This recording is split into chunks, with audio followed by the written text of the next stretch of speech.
Come on. What story do you want? This one. Okay, this one.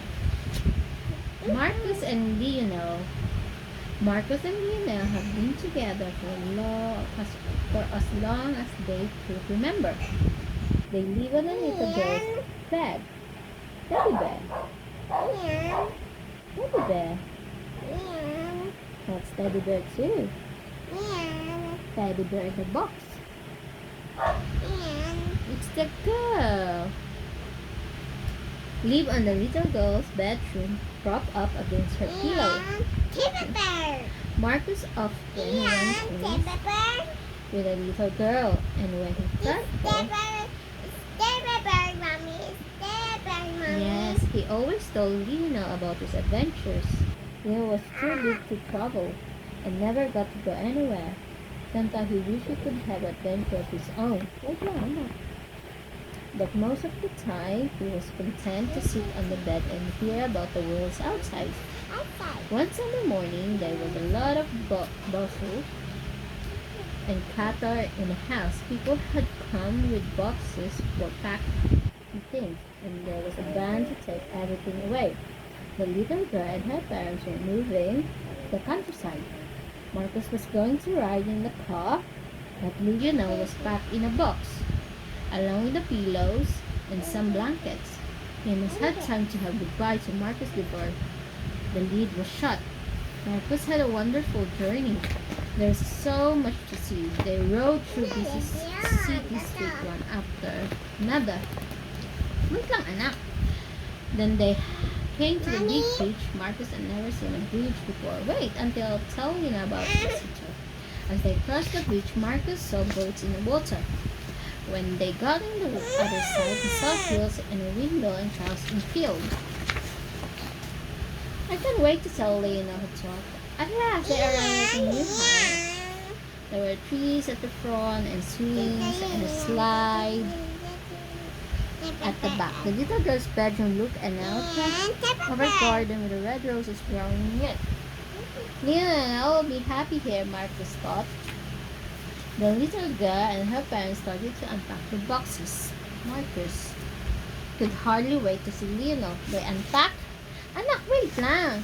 They unpacked the little girl's clothes and all her books. They unpacked her doll's house and her cowboy's hats and boots.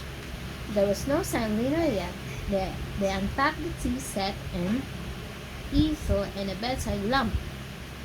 There was still no sign of Lionel. There was only one box left. There has to be that one Marcus thought he. But he wasn't. He was only a little girl's game and jigsaw.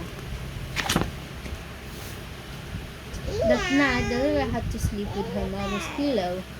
And now Lionel should hug Marcus extra tight, and Marcus tried hard to hug her back.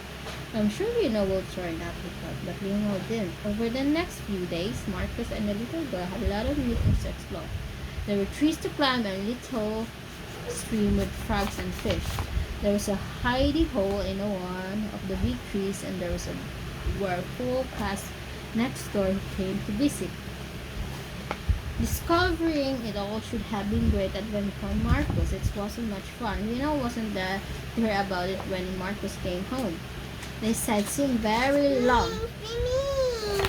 Anak, wait lang. One day, the girls took Marcus in the car. She had her mom. We're going to be somewhere in the city. Marcus was going too. On the way, Marcus saw lots of things he remembered from moving day that made him miss Lionel more than ever. When they got to the city, the little girl carried Marcus in her usual way by one arm. This always gave Marcus an interesting view of things, and that day Marcus got very interesting view of something behind the iron gate.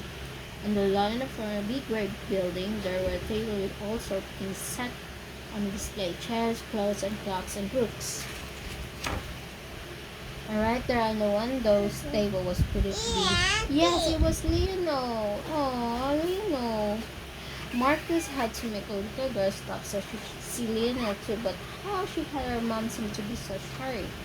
There was only one way. Gathering all his strength, Marcus stuck out one leg and was far enough to get his foot caught in the gate. And the little girl walked on. Marcus' foot began to tear. It hurts hardly, but it would be worth it. Oh no. Mom, wait, said the little girl, stopping. Marcus' foot is stuck. As the little girl began to free his foot, he suddenly saw what Marcus had seen. Mom, she cried. Mom, look, it's Lionel. We found him, Mom. We found Lionel. Indeed, they had.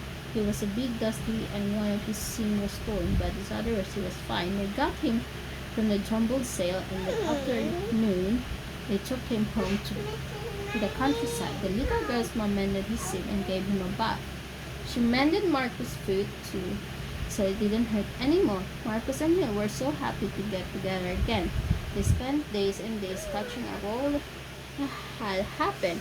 It was just like an old times. Well, almost. Now Lena had some adventures to tell Marcus about too. Wow! It's done! Finish! More, mommy, more. More? Okay.